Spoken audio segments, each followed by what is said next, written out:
What's up, Los Angeles? How are you today? I want to thank all the fans and all the media for coming out today in what is the baddest close of a year that we've ever had. The fights that are lined up the rest of this year are insane, and just some of them are up here on the podium today. If you look at the end of the year that we have coming up, obviously this Saturday, live from Brazil, we have the Korean Zombie versus Aldo. Yeah. Then we have Ben Henderson. This mic is giving me problems here. We have Ben Henderson versus Pettis. Yeah. Then we got Jones versus Gustafsson. We have Cain Velasquez versus Junior Dos Santos. Hendricks versus George St-Pierre. And then to close out a badass, unbelievable year, we have the rematch between Weidman and Anderson Silva. I'm just gonna win again. And the co-main event is Ronda Rousey versus Miesha Tate.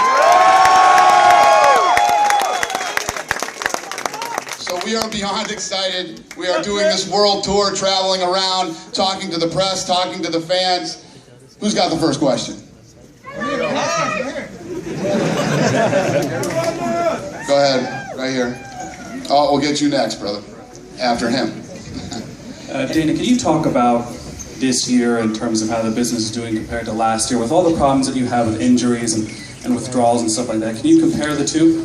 Well, obviously, last year was the worst year ever. I mean, you couldn't even predict that something like that was possible and that could ever happen. But it did, and now we know that something like that is possible and could happen. So as long as everybody, knock on wood, on this podium stays healthy, the end of this year should be awesome, and we've had an incredible year.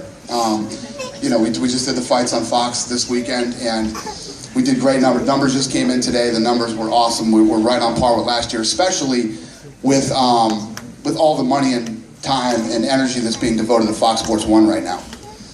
And then can you talk about super fights for a little bit? A lot of people are still asking you about them. These are super fights. The end of this year, these are all great fights. These are fights that people want to see. These are fights that people believe. First of all, everybody's been talking about Jon Jones. He's too big for this division. It's unfair. He's bigger than everybody else. Gustafsson's an inch bigger than he is. So we're going to find out, okay? Johny Hendricks and George St-Pierre. Many people believe that this is like the Anderson Silva-Weidman fight. Many people believe Johny Hendricks is the guy to beat George St-Pierre. Anderson Silva and Weidman, you know, we saw what happened there. People are still buzzing about that fight. I think that's going to be the biggest fight ever in UFC history. Right. Cain Velasquez, Jr. Dos Santos is the best trilogy ever in UFC history because of the way that the first two went down. Cain Velasquez gets knocked out in a minute something in the first fight. He comes back and annihilates, you know, Junior in the second fight. Here comes the third fight. I mean, these are super fights this year. That's why we're here, and that's why we're flying all over this planet to get these fights out in front of everybody.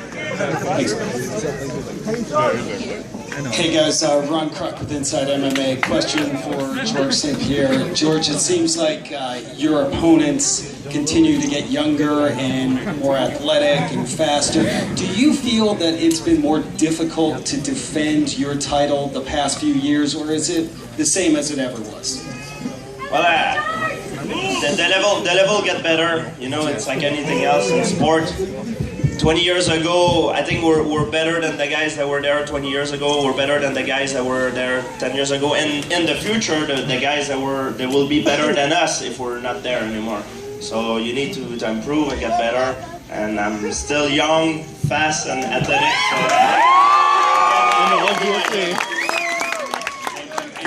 Question for Junior Dos Santos. Yes! As you prepare for the trilogy with Cain Velasquez, what lessons you learned in that second fight, and what do you feel you need to do differently in the third fight? Everything I have to do different than the last fight, right? And Cain Velasquez is a great fighter, a great opponent. It's a pleasure for me to be competing high level with him, and man, I'll be ready. I'll be ready to be.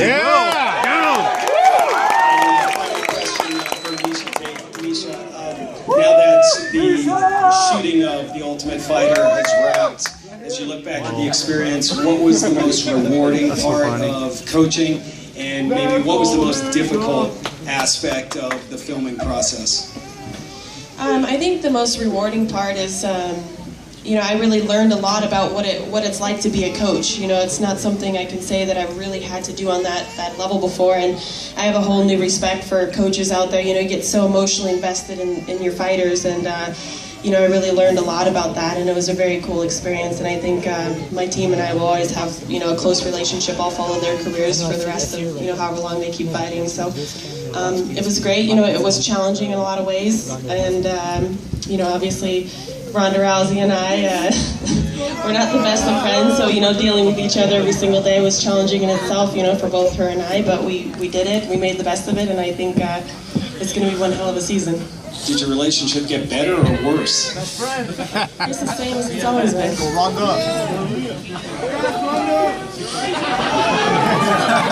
Bruno Vida, Latin Nation, American Latino TV. This question's for Cain. Over here. Latinos in the audience today, and I think I love you.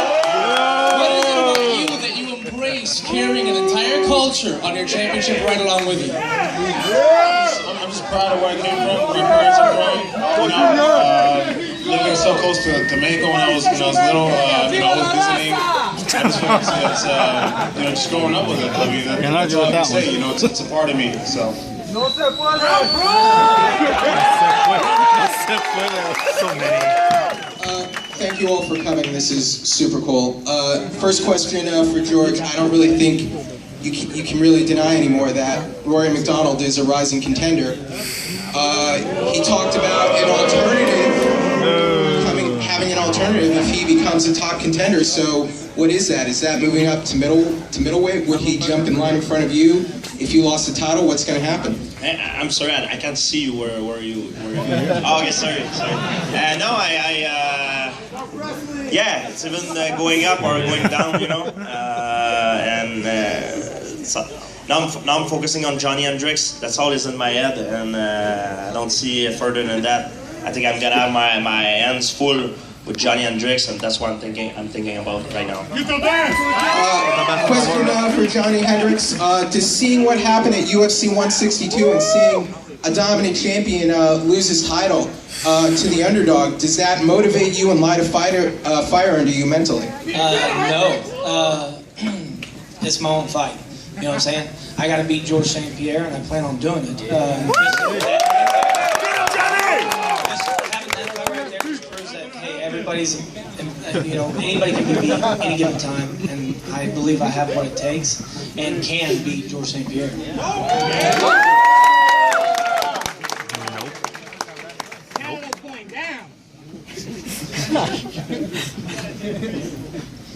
Don't sound like fighting words.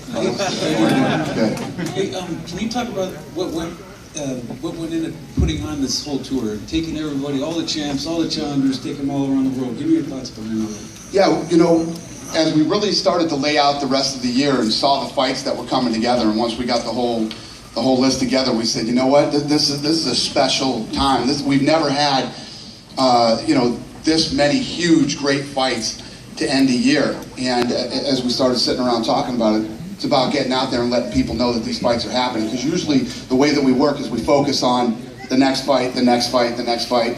So we wanted to get out ahead of it, do this huge tour, let people all over the world know that all these big fights were happening at the end of the year. And then obviously, as the fights start to come, we'll start focusing on one fight after another. And it was cool. It was a unique opportunity, something we've never done before. Thank you, Dana. Thank you. This question's for Jon Jones.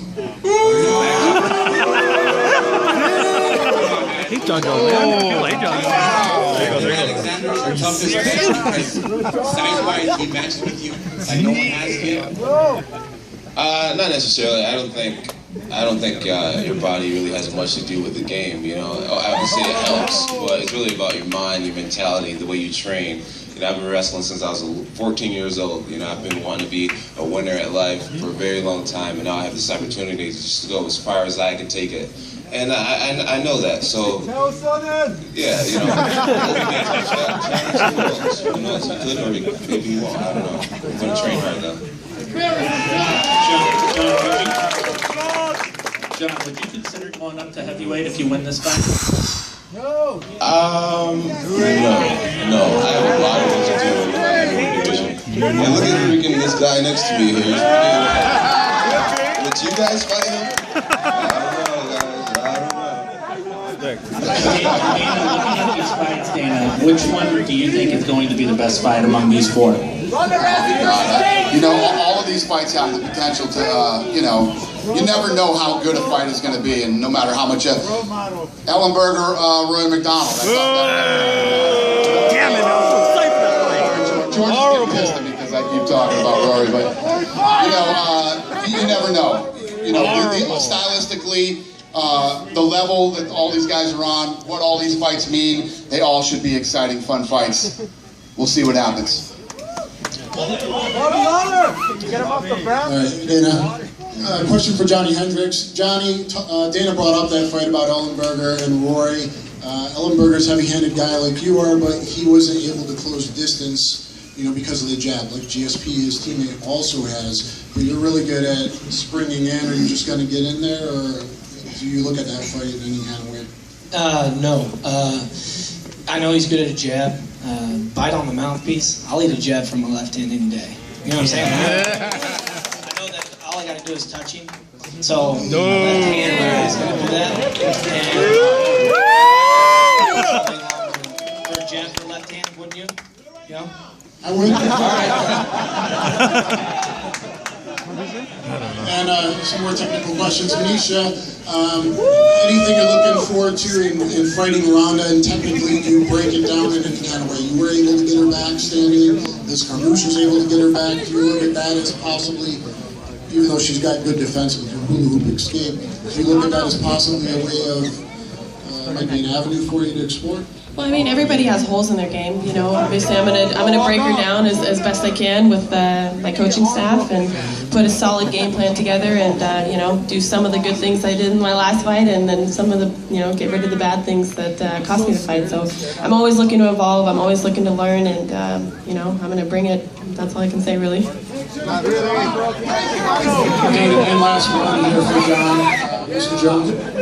You touched on it a bit. Alexander Gustafsson's taller than you, got a great jab, but used a lot of knee kicks and distance gain. Plus, he's been hit a lot with overhand rights. Is that something you're looking at? Are you going to use wrestling, or will you give anything away? I could use you for my camp.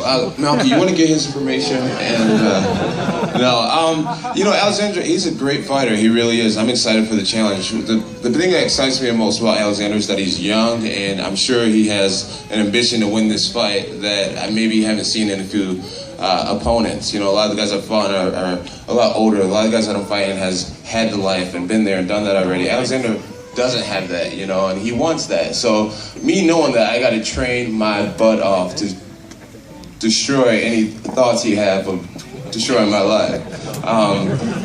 And that's what I'm, oh yeah, I'm terrified. How's that coming? Are we starting to make yeah, my gut's coming down a little bit if you guys want to see. You know, I have a little abs coming in. So yeah, it's all coming together pretty nicely. But I'm excited, man. I'm excited for the fight. It's going to be a good one. I got a young lion on my hands. Thank you, sir.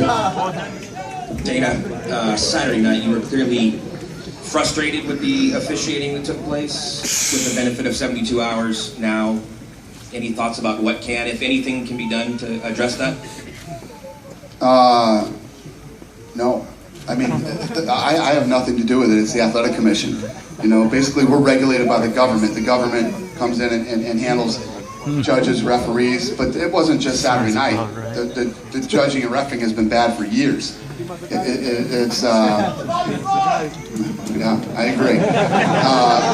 You know, it just is what it is. There's nothing I can do about it but bitch about it. That's all I can do is continue to talk about how bad it is. I mean, the 30-27s the other night were ridiculous. It was crazy. Another example that I talked about with the media that night afterward was like the Andrade fight against Liz Carmouche. Liz Carmouche did all the damage in that first round, right? And Andrade got her in that choke at the end and didn't choke her out. She just held that position until the bell rang. Every judge gave Andrade the first round. Yeah, she won that first round off just holding the choke position until the bell rang. It's crazy, considering Liz did all the damage leading up to that position. So it's scary. I mean, it's scary for these fighters. That's why I say, you know, when you talk about fights like Ellenberger and Rory, I mean, it wouldn't be shocking if Ellenberger won the fight. He only threw 5 punches in the first 2 rounds. Who would be horrified? I mean, it's just, you can't leave the future of your, you know, the money you make, your legacy, and all the other things that happen in the hands of these people. You have to go in there and finish fights.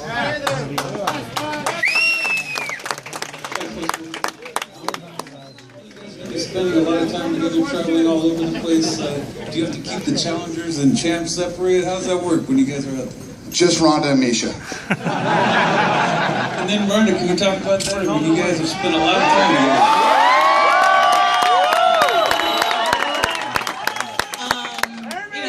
We've been involved with each other long enough where we kind of have a rhythm of how we deal with each other, and she mostly just doesn't look me in the eye or talk to me a lot of the time, which I like to relate to Mike Tyson's speech about seeing the chink in the armor when your opponent will look you in the eye, and that's pretty much how it goes all the time.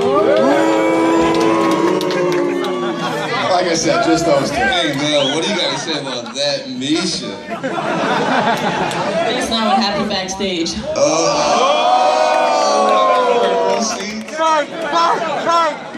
Where's the octagon? Go ahead. Richard Diaz with Examiner.com. Hey, 2 great shows here in California. How soon? Obviously, you got a packed show this year, but how soon are you coming back? We'll be back at the beginning of next year. We'll be back next year. Market back for a main event? I don't know yet. Obviously, this season has to finish, you know, and we'll see where we are, and then we'll go from there. You know how fast things can change. Somebody interview Gustafsson! One more interview Gustafsson. Wait, and then I'll have one for you, Gustafsson. How much did that knee injury play into your first loss to Junior, and what did you have to do to mentally come back from such a serious knee injury? Junior's injured too. You know, with that, it's just, you know, that's something in the past, you know. And, you know, it's done, it's done. It's gonna happen again! What's motivated me that loss was just, man, that, hey, you know, something was missing in my life, you know, and that was a belt. I didn't like that feeling, so I was gonna do anything in my power to get it back, and that's how I feel now, the same way. You got it! Junior, go for the I do have a question for Alexander, actually. You know, I think people are excited that someone frame-wise, you know, and speed-wise too, is gonna battle Jon. How are you going to get through his reach, though? Because that's the one thing he does have on you by, like, I don't know how many inches. 5 feet. We're working hard at the camp, and, you know, everything is going to go well. You know, I'm doing my homework right here, so I'll be ready. I'll be ready. Yeah. Go ahead, buddy. This fight with Miesha, do you really view it as a rivalry? You know, considering the 2 paths you guys have gone since your last fight in Strikeforce? How is it not a rivalry? I have everything that she wants in life.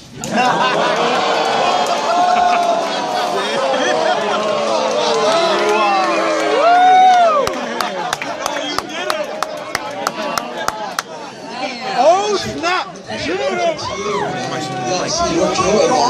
Yeah, absolutely. She has a lot of things I want, but that's not what makes it a rivalry for me. It's the level of disrespect that I feel like I've always felt, and that's what makes it personal. You know, I've faced a lot of people, I would say everyone probably but Ronda, that I don't have any beef with, and I have a tremendous amount of respect. But, you know, she just has a way of irritating me, and I think vice versa. So, I mean, I think that's where the rivalry comes in. You know, none of these people have a problem fighting each other. It's really more of a personal thing.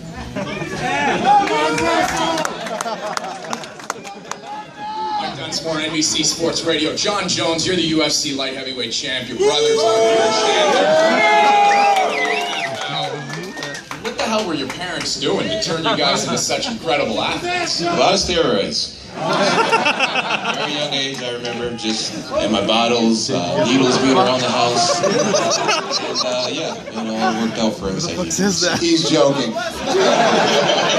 On record, he is joking. Your brothers are both big. Do they think they can still take you in a fight? Arthur definitely could take me in a fight. He wrestled throughout high school. He was like ranked above me our whole lives. Chandler, definitely not. But go Patriots. You guys like to boo me. I have a question for both Jon Jones and Alexander Gustafsson. Back here. Both of you guys are the tallest in the division, so how are you training for each other? Like, who do you bring in to match each other's height? Stefan's true. That's funny. You know, for me, the biggest thing, I don't try to bring in anybody to fight like Alexander Gustafsson. He has a very unique style between his stance and the way he holds his hands and throws his punches and kicks and things. So, my biggest thing is just to become the strongest and most fit I can become. And make sure that I'm aware of his tactics, aware of his defense, aware of where he's, where he's obviously spent more time, where he hasn't, and just put it all in a very honest perspective and come up with a formula. And that's it. It's all about working hard every day, and it's going to go down to who's working the hardest. Miesha and Ronda, you guys have sort of an Ali, Frazier back here. You sort of have an Ali Frazier rivalry going on, or Ali Foreman. Do you see yourselves, 10, 15, 20 years down the line, being able to put that behind you and reminisce on how this rivalry has built the women's division? Frazier hated Ali till the day he died.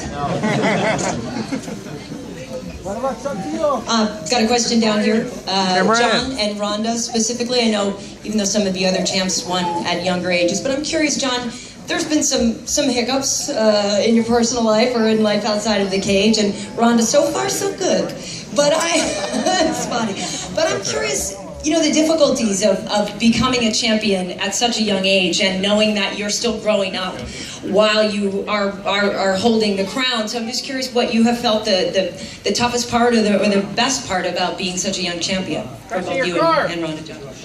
Man, how do you answer that question? Well, it's different. I feel like I'm growing up in front of an audience. I've been a part of the UFC since I was like 21 and I'm 26. So a lot of people have seen me since day one, mature and stuff like that. But it's fun. It's a great business to work for. Me being the youngest guy in my division, I feel like I'm obligated to be the hardest working guy and to try to do the most. Not feeling complacent at all, feeling really great, ready to keep this journey going. I feel like it's really the beginning for us young champions, for sure.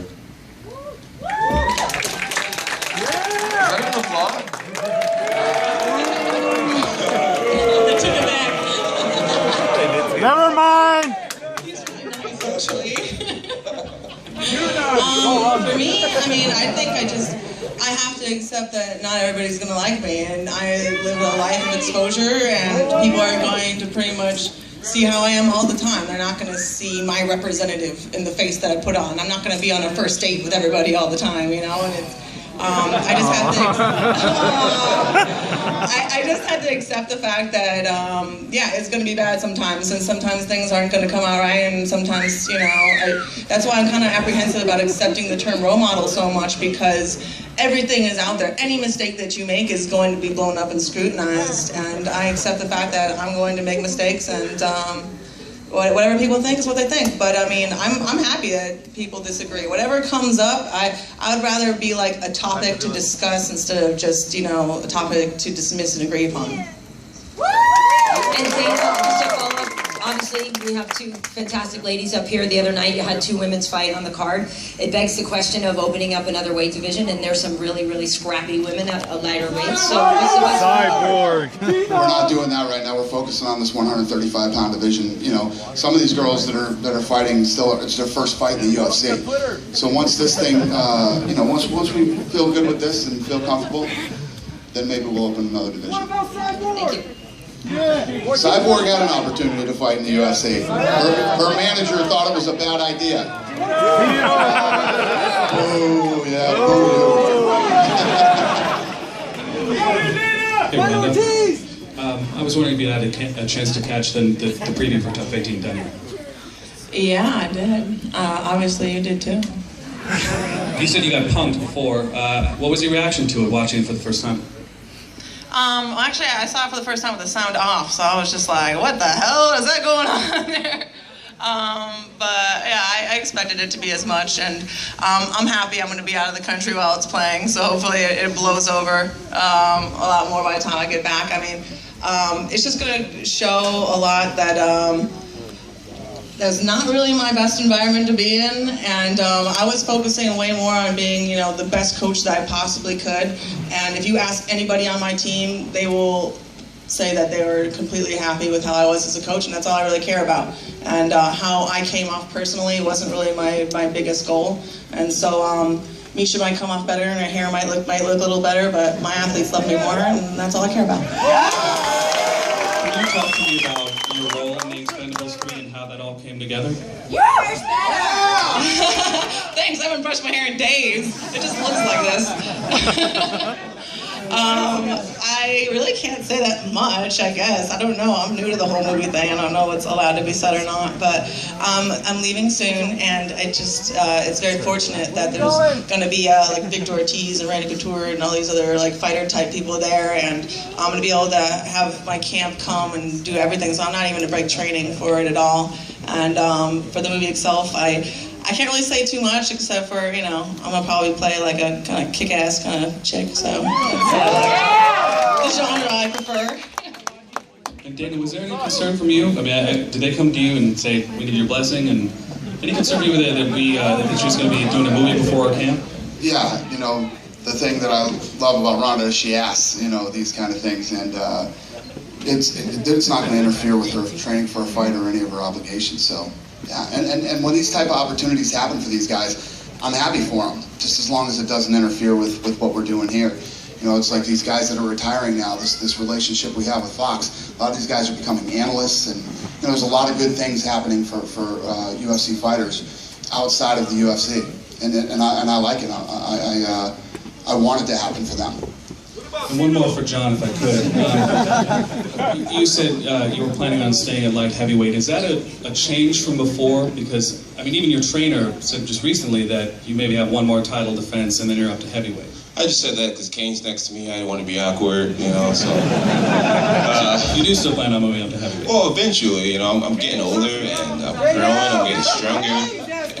Why not? Damn for sure. How do you feel about him moving up to heavyweight? That obviously opens up another super fight, and sorry to bring up super fights again, but it does bring up another one. Yeah, no, if he gets to the point in his career when he wants to move up to heavyweight, I mean, what he accomplished just in the first year and a half as a light heavyweight was incredibly impressive, and you know, the fact that he can move up to, I mean, I've been waiting for Anderson Silva to move up to 205, but he never wanted to do it. He tested the waters a couple times, but, you know, I'd like to see it. Do you think if he beats Alexander, he'll have cleared out the division? No.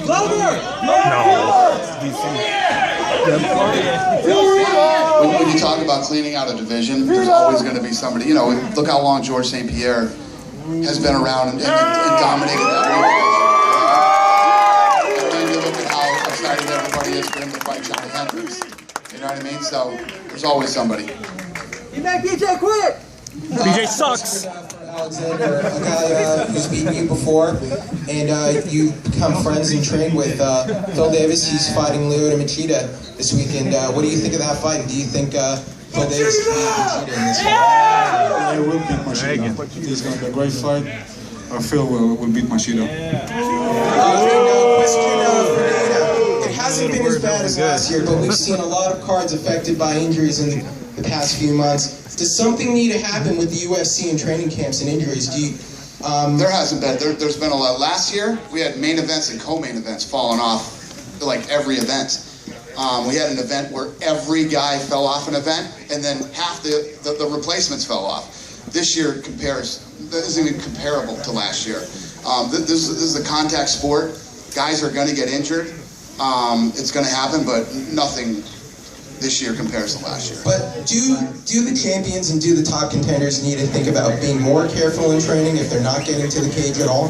I think so, and I think that last year, after what happened last year, I think more guys have been. I mean, we had crazy stuff like 2 guys were, you know, you had a guy who was main eventing, you know, wrestling next to a guy who was on the same card and he rolled on his knee. It's just things like that.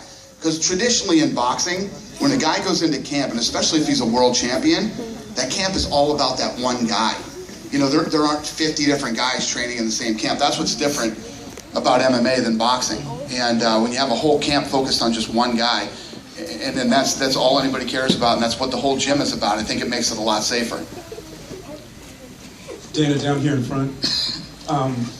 Where are Anderson Silva and Chris Weidman? Sure, Brazil and New York.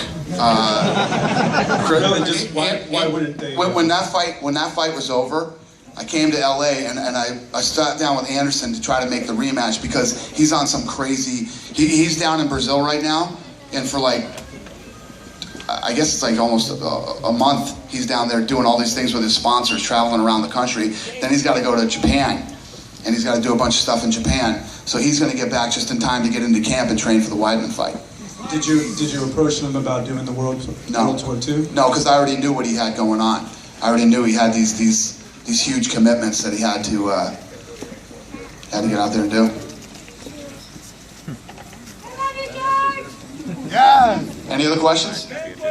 Well, yeah, we will. I'll get some from the fans here in a minute. Go ahead. Last question from the media right here. Dan the Wolfman, ProMMANow.com. I'll hit one to Junior.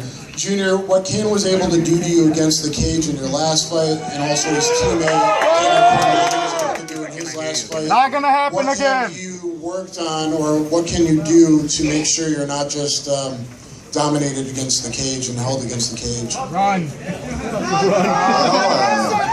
have to train now. I have to train, and I'm gonna bring some good wrestlers to help me there in Brazil. You know, Cain is very different. You know, his stamina is really good. That's why he can keep moving forward all the time.